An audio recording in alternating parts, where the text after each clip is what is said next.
The qualifiers was set too easy, so everyone was getting insanely high scores off of it. And that's how Hong Kong slipped past the radar, that they had some player that was too good. To better understand how bad the whole deranking situation is for Hong Kong, is Chaos Litz. He can SS 4 stars. He can SS Onis. We are in a tournament where people are struggling to get good accuracy on the stuff you've seen earlier, which is 3.5, 3.6 stars. In also standard terms, it's a beginner tournament for people who are struggling to play 4.5 stars, and you have someone out there SSing 5-star maps and 5.2 stars. Okay, so the other red flags that Chaos had was that he had many badges on his profiles from other game modes, but it can be argued that he's a Taiko player, as in he's a beginner Taiko player now. You can be super good in standard, but you can like be a complete beginner in another game mode, like me, There is a consensus, and there is like a track record of Chaos farming badges of being like underranked basically, so he knows how the tournament works. Even though the red flags were there, the staff gave him the benefit of the doubt so that he can still play, because I mean, you can be good in standard, you can be a deranker in standard, but you could legitimately have been trying to play Taiko. But the thing is that this Chaos Litz guy, he did pull every deranker trick in the book. The tournament had screening process. They look through the player profiles when you join for a week before the tournament starts, before qualifiers. And if this is to screen people out if they're too good right before the tournament starts, a lot of people were angry. Why would you remove someone halfway through the tournament because they're too good?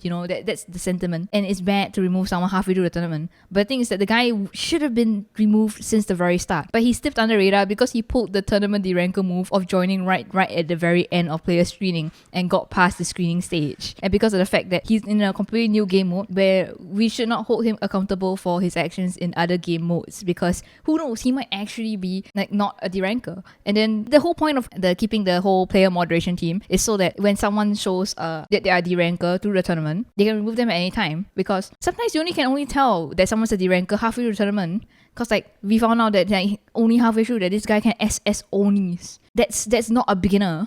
So in the end, you have now this extremely good player, and then because of the Twitter backlash, the entire team was removed. The guy was let back into the tournament, and now you have a very not fun tournament to watch, because this guy is going to steamroll everyone. The only consolation prize, the only thing we can say that is okay, is that the fact that their teammates still choke. You still can win points off of them when they get nervous and miss. But it's just that one guy, that the moment him and that one other player plays, they're virtually unbeatable. It's not fun to watch a tournament that's like this, and that's why the host is so mad, because the whole point of holding a tournament is for player integrity, and this is not integrity. This is not sportsmanship. It's not fun being a veteran artist beating a bunch of children at drawing. That's why in the end the prizes were removed, because these people are out there for the badge. These people are the rankers. They just want the feeling of winning many tournaments that they were too good to be in. So remove the badge. Don't give them what they want. There's a player that got screened out from Hong Kong who is now top 5k.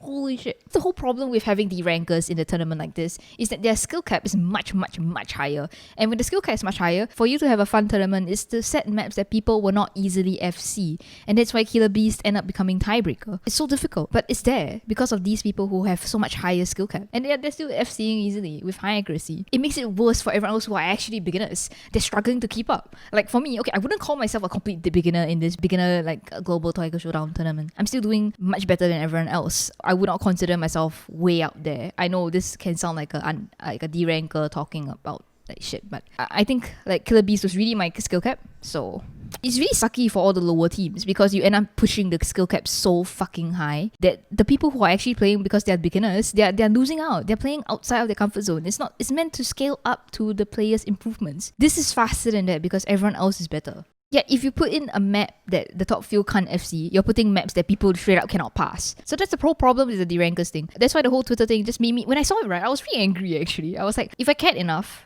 I would have instantly called out Chaos Litz on my Twitter. But at the time I was like, I hate Twitter. I don't want to fight with people. There's no point fighting with people online. It's like talking to a brick wall. But the thing is that people really did not understand the full picture at the time. How difficult it is to be a tournament host when there's like clearly a deranking problem. You can argue that you should not remove someone who's allowed into the tournament, but in the first place, this person hit it so well that they managed to get in even though they weren't supposed to be in there in the first. In the end, the entire argument just boils down to don't hold a rank limit tournament, which is dumb, because without rank limit tournaments, beginners don't get anywhere to play. It's legit just get good, or you will never ever play in a tournament ever, and it sucks. Playing in the beginners tournament is fun, especially when beginner. You get to feel the experience, and you feel like you have like at least some chance to win some matches.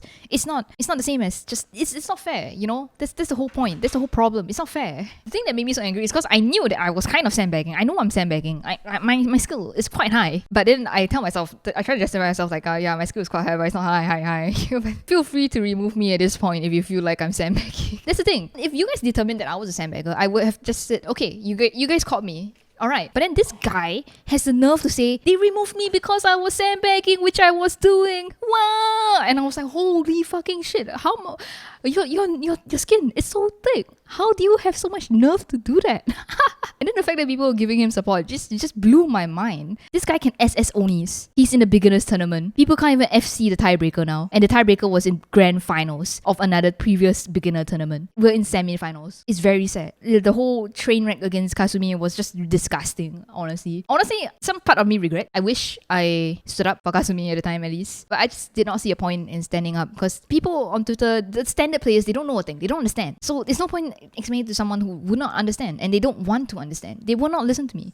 It would just look like Tukaku's being a clown on Twitter again, you know, that kind of thing. Yeah, the last fight got pretty heated, but that's my opinion on the whole thing. I know I sound like I'm shit talking them. I don't hold it against them as people. I don't hate them.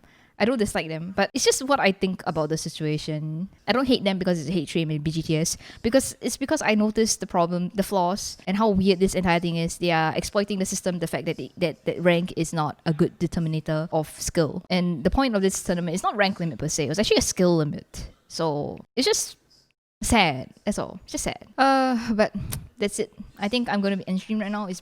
I've been streaming for holy shit 3 hours. Super long stream. Thanks for coming around, guys.